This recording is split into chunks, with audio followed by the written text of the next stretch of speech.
Hi friends, నేను మీ ఇమ్రాన్ని. మరి నిన్న గ్రాండ్ టెస్ట్ 24/4/2025 గ్రాండ్ టెస్ట్ 4 పెట్టడం అనేది జరిగింది. అసలు గ్రాండ్ టెస్ట్ మనం ఎట్లా రాయాలి? పీడిఎఫ్లో కాదు, PDF only base. Grand test యొక్క ఆన్సర్స్ ఎలా ఉంటాయి అనేది మీరు చూసుకున్నట్లయితే, నేను పంపిస్తున్న ఈ లింకు ముందుగా మీరు చేయాల్సిన పని ఏంటి? ఈ లింక్ని టచ్ చేయాలి. టచ్ చేస్తే ఆటోమేటిక్గా ఈ పేజ్ రావడం అనేది జరుగుతుంది. ఈ పేజ్ వచ్చిన తర్వాత మీరు చేయాల్సిన పని ఏమీ లేదు. డైరెక్ట్గా క్వశ్చన్ చదవడము, आंसर रासुకుంటూ వెళ్ళిపోవడం. इस विधि के द्वारा नाटक के संपूर्ण कथानक योजना पर नाटक के संपूर्ण कथानक की योजना पर नाटक की विभिन्न भिन्न घटनाओं आदि विषयों पर प्रश्नोत्तर किए जाते हैं. आदर्श नाट्य शैलीలోకి ఇది రావడం అనేది జరుగుతుంది. కాబట్టి నేను దాన్ని టిక్ చేసుకోవడం అనేది జరిగింది. సో నాటక శిక్షణలో మనకి సిలబస్లో నాటక శిక్షణ మెన్షన్ చేయలేదు కదా అంటారు. కానీ గద్యాలో నాటక సంబంధించిన విధులు అడిగే అవకాశం ఉంటుంది. అట్లానే కహానీకి సంబంధించిన డెఫినేషన్స్ లిటరేచర్ బేస్ చేసుకుని అడిగే అవకాశాలు ఉంటాయి. తర్వాత రెండో प्रश्न, नाटक की इस प्रणाली के आधार पर पात्रों के अनुसार प्रेम, हास्य, करुणा, क्रोध आदि के भाव उनके चेहरे पर प्रकट हो जाते हैं. ఇది కూడా మరి మీరు ఆదర్శ ఫస్ట్ వన్ आदर्श కాదండి, व्याख्या అండి. इस विधि के द्वारा नाटक के संपूर्ण कथानक की योजना पर नाटक की भिन्न भिन्न घटनाओं आदि विषयों पर प्रश्नोत्तर किए जाते हैं. ఇది व्याख्या प्रणाली అండి. తర్వాత नेक्स्ट, नाटक की इस प्रणाली के आधार पर पात्रों के अनुसार प्रेम, हास्य, करुणा आदि के भेदभाव उनके चेहरे पर प्रकट होते हैं. आदर्श नाट्य शैली अंडी. नेक्स्ट, इस विधि के अनुसार यथासंभव विद्यार्थी पर नाटक को वास्तविक रंगमंच पर उपस्थित करते हैं. प्रयोग प्रणालीలో డైరెక్ట్గా స్టేజ్ మీద చేస్తారు. निम्नलिखित में से नाटक पढ़ाने का क्रम पहचानिए. क्रम, आर्डर. పరిచయాత్మక వార్త చూసుకోండి. विषय प्रवेश, अनुकरण, चरित्र संबंधी प्रश्न. 4 नाटक के संबंध में कुछ अन्य बातों की चर्चा करना चाहता है तो यह सोपान किसके अंतर्गत आता है అంటే దేంట్లోకి వస్తుందండి? 5ది చూసుకోండి ఒకసారి. नाटक के संबंध में कुछ अन्य बातों की चर्चा करना चाहता है. नाटकों की गीत एवं संवाद, विषय प्रवेश, లేకపోతే చరిత్ర సంబంధి ప్రశ్న అంటే ఇక్కడ नाटक की आलोचना अंडी. ఇది नाटक की आलोचना కానీ మనకి నాటకంకి గీత సంవాదం అని చెప్పి వచ్చింది. नाटक की आलोचना अंडी, ఇది ఐడెంటిఫై చేయండి. नेक्स्ट, इस सोपान में नाटक में जितने पात्र होंगे उतने ही विद्यार्थी छांट लिए जाएंगे. प्रत्येक विद्यार्थी को एक एक पात्र भूमिका दी जाती है. ఏంటంటే ఇది अनुकरण. अभिनय हो चुकने के पश्चात अध्यापक प्रश्न पूछकर दृश्य या अंक की आवृत्ति कर लेगा, यह सोपान है। चरित्र संबंधी प्रश्न। नाटक के इस सोपान के अनुसार अध्यापक निश्चित अंश का इस प्रकार वाचन करेगा मानो वह स्वयं ही रंगमंच पर खड़ा पात्र अभिनय कर रहा है। చూస్తే విషయ ప్రవేశంలోకి వస్తుంది ఇది కూడా। నెక్స్ట్ नाटक के इस सोपान के अनुसार उच्च माध्यमिक उच्च कक्षाओं को पाठ्य प्रारंभ करने से पूर्व विद्यार्थियों को नाटककार का कुछ परिचय दिया जाता है। ఇది పరిచయాత్మక వార్త అండి।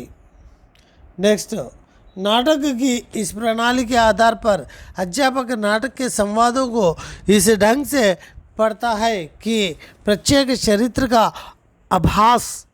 आभास विद्यार्थी को हो जाता है। ఇది మరి ఆదర్శ నాట్య శైలిలోకి వస్తుంది। సో నెక్స్ట్ మనము మెథడాలజీ టాపిక్ తర్వాత ఇంకొక టాపిక్ ఏమనుకున్నాము, మెథడాలజీలో నాటక శిక్షణ తర్వాత లింగ వచన అని చెప్పుకున్నాము। ఇట్లానే ఉంటాయి లింగ వచన క్వశ్చన్స్ डेफिनेटली ఈ ప్యాటర్న్లో ఉండే అవకాశాలు ఎక్కువగా ఉన్నాయి, చూసుకోండి। शब्द के जिस रूप से किसी वस्तु या प्राणी की पुरुष जाति का बोध होता है तो पुल्लिंग कहलाता है। शब्दों में पुल्लिंग शब्द को निम्नलिखित शब्दों में पुल्लिंग शब्द को पहचानिए। अहिंसा स्त्रीलिंग, कृपा स्त्रीलिंग, परीक्षा स्त्रीलिंग, नेत्र पुल्लिंग अंडी। निम्नलिखित शब्दों में स्त्रीलिंग शब्द को पहचानिए। स्त्रीलिंग शब्द ఏంటి చూడండి, జలజ్, లేక్, వాయు, విలాస్। సో వాయు అనేది మరి ఇక్కడ స్త్రీలింग शब्द, रिमेनिंग अन्नी पुल्लिंग शब्दालु।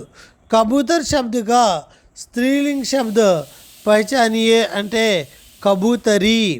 कबूतर शब्द का स्त्रीलिंग शब्द ఏంటి, कबूतरी। निम्नलिखित में से कुम्हार शब्द का स्त्रीलिंग शब्द पहचानिए అంటే कुम्हारिन। అలానే शब्द के जिस रूप से एक से अधिक वस्तु या पदार्थों के या प्राणियों का बोध होता है वह कहलाता है। ఒకటి లేదా అంతకంటే రెండు లేదా అంతకంటే ఎక్కువ बहुवचन అని చెప్పుకోవాలి। निम्नलिखित में से सदा एक वचन में प्रयुक्त होने वाला, एक वचन में प्रयुक्त होने वाला शब्द కనుక మనం చూసినట్లయితే సదా ఏకవచన్ జంతా అంటాము, దర్శన్, ప్రాణ, హోష్ సదా బహువచన్ అని చెప్పాలి। निम्नलिखित शब्दों में से दर्शन शब्द का बहुवचन पहचानिए। दर्शन शब्द का बहुवचन दर्शन अने చెప్పాలి। निम्नलिखित शब्दों में से हमेशा बहुवचन शब्द को పహచానియే। ఎల్లప్పుడూ బహువచన రూపంలో ఉండే పదం ఏంటి అంటే మరి బాలు, సహాయత, సత్య అనేది ఏకవచన పదాలు, హస్తాక్షర అనేది బహువచన పదము। నిమ్నలిఖిత్ में से बहुवचन को पहचानिए। కింద ఇచ్చిన వాటిలో బహువచన వాక్యం ఏంటి అంటే ఖచ్చితంగా వే ఆప్ బీతి సునా రహే హే అని మనం చెప్పాలి।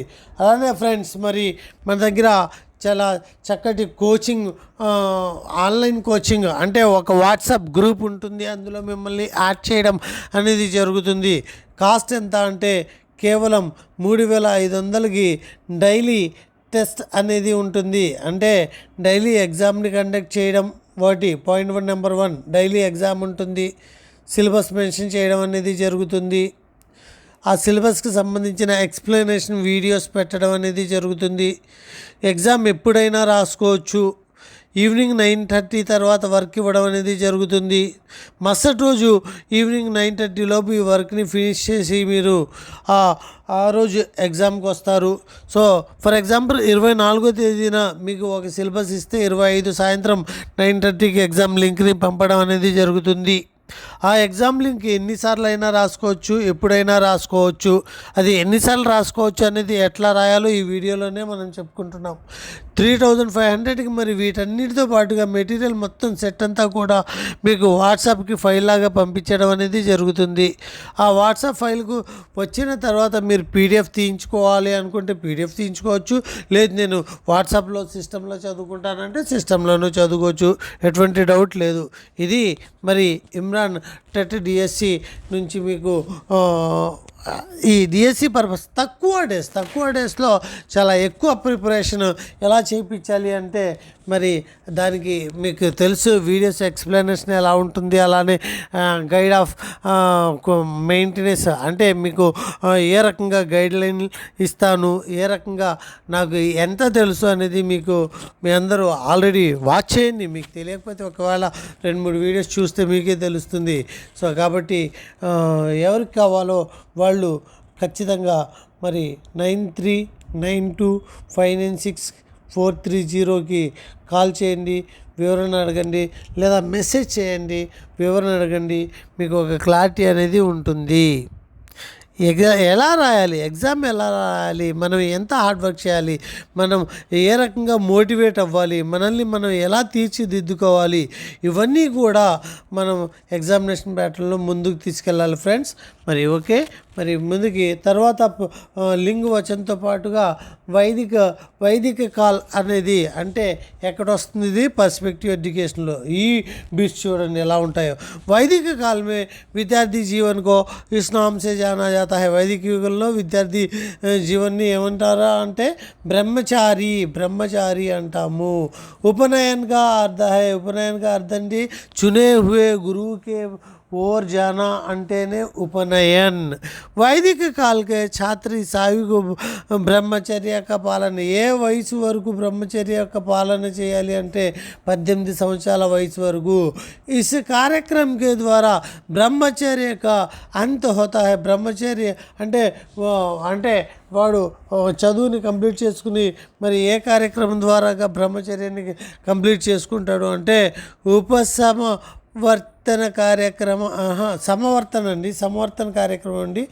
సమవర్తన కార్యక్రమం ద్వారాగా మరి బయటికి వెళ్ళడం అనేది జరుగుతుంది. అలానే వైదిక काल में अध्यापक को इससे समान मानते हैं. వైదిక కాల యుగంలో అధ్యాపక అంటే పరబ్రహ్మ స్వరూపం అని చెప్పి కొలిచేవారు. హిందీ సాహిత్య కాల విభాజన एवं नामकरण नेक्स्ट टॉपिक कనుక చూసినట్లయితే नामकरण के अनुसार इन्होंने आदि काल को पूर्वारंभ काल तथा आरंभिक काल के रूप में विभाजित किया है. ఎవరండి ఇలాగా మిస్టర్ బిందు వినోద్ మరి ఆరంభిక కాల రూపంలో మరి ప్రజెంట్ చేయడం. జార్జ్ గ్రియర్సన్ కే ద్వారా కియా గయా హిందీ సాహిత్య కాల్ విభాజన ఎంత అంటే 11 మంది. సంధికాల్, చరణ్ కాల్, భక్తి కాల్ 11 రకాలుగా హిందీ సాహిత్యాన్ని వర్గీకరించింది జార్జ్ గ్రియర్సన్.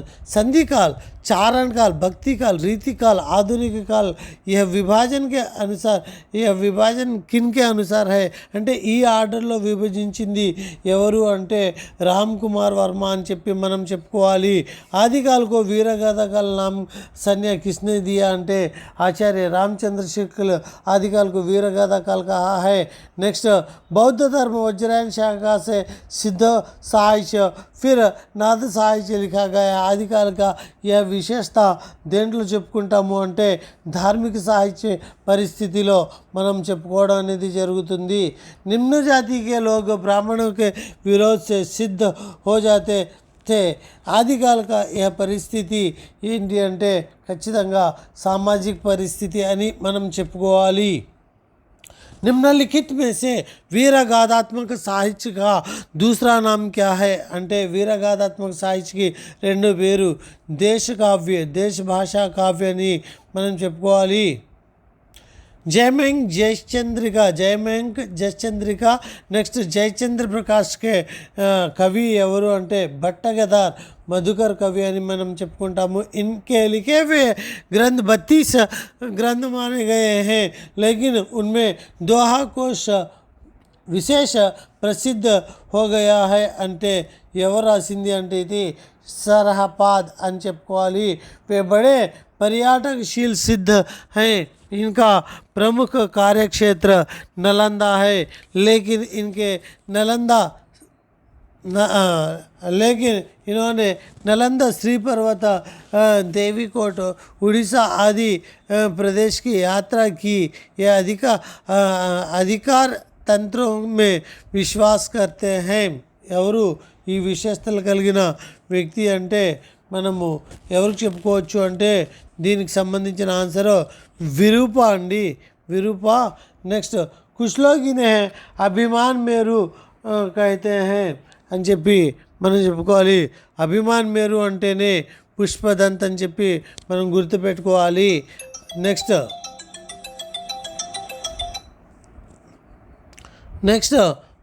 अपभ्रंश के व्याकरणकर्ता माने जाने वाले कवि कौन है అంటే हेमचंद्र అని చెప్పాలి. అభిప్రంశకే వ్యాకరణకర్త ఎవరు? हेमचंद्र అండి. అలాగే శాస్త్రీయ సశర్త సిద్ధాంత్ కా అన్య నామ పహచానియే. శాస్త్రీయ సశర్త సిద్ధాంతం ఎక్కడి నుంచి వచ్చింది అంటే సైకాలజీలో మొన్న ఇచ్చిన టాపిక్ అంటే 22వ తారీఖున ఇచ్చిన టాపిక్లో మరి 24న 23న జరిగిన ఎగ్జామ్లో ఈ యొక్క సిద్ధాంతాలు కలపలేదు కాబట్టి శాస్త్రీయ సశర్త సిద్ధాంతగా దూసరా నామ ఏంటి అంటే ఖచ్చితంగా S type theory, stimulus theory అని చెప్పి మనం చెప్పాలి. एक स्वाभाविक उत्तेजना पर जितनी अधिक परिकारक उत्तेजना जोड़ी जाती है वातानुकूलित प्रतिक्रिया उतनी ही मजबूत होती है. पावलाव అండి ఇది. పావ్లావ్ का यह नियम पहचानिए అంటే ఈ నియమం దేనికి సంబంధించింది అంటే సుదృఢీకరణ. దేనికి సంబంధించింది? సుదృఢీకరణ నియమం అండి. एक शिक्षक के प्रति दूसरे शिक्षक के प्रति भी भय पैदा करना సామాన్యీకరణ, జనరలైజేషన్ అండి ఇది. ఒక టీచర్ పట్ల ఉన్న భయాన్ని ఇంకొక టీచర్ పట్ల ప్రజెంట్ చేయడము. అట్లానే మరి సుదృఢీకరణ అంటే ఒక నియమాన్ని స్వాభావిక రూపంతో మరి అస్వాభావిక అంటే స్టిమ్యులస్ని మనం జోడించినట్లయితే పక్కన అది మరి సుదృఢీకరణ నియమం అని చెప్పి ఎంత పెంచినట్లయితే టైమింగ్ని అంత సుదృఢీకరణ జరుగుతుంది అని చెప్పి. నెక్స్ట్ మరి इन्होंने जैन धर्म के विविध सिद्धांतों का विशद विवेचन किया था. आपने अनेक ग्रंथों की रचना की जिसमें नए चक्र अत्यंत प्रसिद्ध है అనేది చూస్తే आचार्य देवसेन अंडी. प्रकृति के प्रति काव्य रचनाओं को प्रोत्साहन के साथ साथ सौंदर्य बोध कराना, मनोरंजन की भावना जगाना, प्रकृति संरक्षण के लिए प्रेरित करना यह इस पाठ का उद्देश्य है అంటే बरसते बादल की संबंधिंచిన उद्देश्य ఉంది. निम्नलिखित में से गगन शब्द का अर्थ नहीं है అన్నాము. గగన్ అంటే అంబర్, ఆస్మాన్, యువేం అండి. బాదల్ అంటే మేఘ్, జలజ్ ఇది.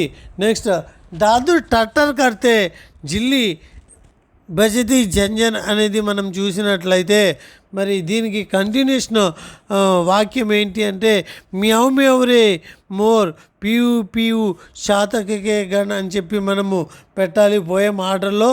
అలానే నెక్స్ట్ బరస్తే బాదల కవితా పాఠకు మే ప్రయుక్త అలంకారం ఏంటి అంటే అనుప్రాస అలంకారాన్ని చెప్పి మనం పెట్టుకోవాలి. బడే బుజుర్గోకే ప్రతి శ్రద్ధ व आदर की भावना का विकास करना इस पाठ का उद्देश्य है అనేది చూస్తే ఈద్గా పాఠకి సంబంధించిన ఉద్దేశం ఉండి. ఈద్గా पाठ के अनुसार हामिद के पिता का देहांत कैसे हुआ అంటే హైజే के कारण హైజే की भैंट हो गया అని చెప్తాం కదా. హైజే के कारण మరి కలరా వల్ల చనిపోవడం అనేది జరిగింది. ईदगाह कहानी पाठ के अनुसार निम्नलिखित वाक्यों में से गलत वाक्य सड़क के दोनों ओर अमीरों के बगीचे हैं। राइट सेंटेंस ఇది सब लोग एक से एक भड़कीले वस्त्र पहने हुए। राइट सेंटेंस हामिद अपने दादी के साथ ईदगाह गया था। ఇదే రాంగ్ సెంటెన్స్, దాదితో పాటు వెళ్ళలేదు కదా. ఉపాధి శబ్ద మే ప్రత్యయ క్యా హై అంటే ఈ అని మనం చెప్పుకోవాలి. హమ్ భారత్వాసి పాఠ్ కా విధా క్యా హై అంటే కవిత అని చెప్పుకోవాలి. మరి ఇక్కడ దాకా మనం ఆన్సర్స్ అన్నీ కూడా పెట్టిన తర్వాత ఇక్కడే మనం చూసుకోవాల్సింది ఈ ఎగ్జామ్ రాసే ప్యాటర్న్ మరీ కీలకంగా ఉంటుంది. మరి దీన్ని ఇక్కడ మనము ఏం చేయాలి అంటే ఫస్ట్ ఆఫ్ ఆల్ ఇక్కడ కనిపించే సబ్మిట్ అనే బటన్ ఏదైతే ఉందో ఆ బటన్ని మనము ప్రెస్ చేయాలి. ఆ బటన్ని సబ్మిట్ అనే బటన్ని మనం టచ్ చేయాలి. ఆటోమేటిక్గా ఏమవుతుందండి, సబ్మిట్ అవుతుంది. నెట్ కంపల్సరీ ఉండాలి. సబ్మిట్ అయిన తర్వాత మనకి ఇలా వస్తుంది చూడండి. సబ్మిట్ అయిన తర్వాత ఏమొస్తుందండి, ఇలా వస్తుంది. అప్పుడు ఏం చేయాలి, వి స్కోర్ అని చెప్పి మనకి ఏదైతే ఆప్షన్ ఉందో దానిని మనము టచ్ చేయాలి. వి స్కోర్ ఆప్షన్ని టచ్ చేస్తే మనకి ఇక్కడ 47 మార్కులు వచ్చినట్టుగా చూపిస్తున్నాడు 50 మార్కులకి.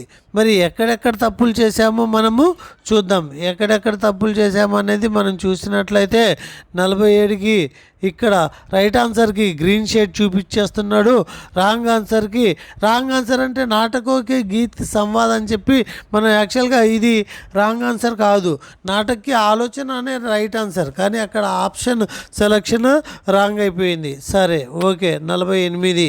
ఆ తర్వాత మరి ఇంకొక 2 బిట్లు ఎక్కడ పోయినాయి ఒకసారి చెక్ చేసుకుందాం. ఇంకొక 2 బిట్లు ఎక్కడ రెడ్లో కనిపిస్తాయి. మనం రాంగ్ పెట్టాము అంటే రెడ్లో కనిపిస్తాయి. దాని యొక్క ఆన్సర్ దాని కింద అక్కడ మెన్షన్ చేయడం అనేది జరుగుతుంది. చూడండి ఇక్కడ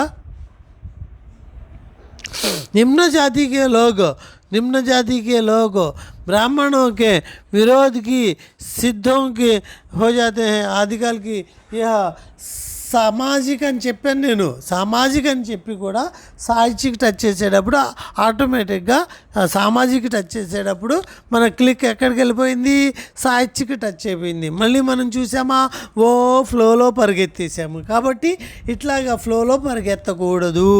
కాబట్టి సామాజిక పరిస్థితి దాని ఆన్సర్. కాబట్టి ఇక్కడ ఆన్సర్ మెన్షన్ చేశాడా, రెడ్లో చూపించాడు. ప్లస్ ఆన్సర్ ఏంటది, సామాజిక పరిస్థితి. ఇంకోటి ఎక్కడో తప్పు చేసాం, ఇలాగే రాంగ్ క్లిక్ తీసుకుని ఉంటుంది. అది కూడా చూద్దాం.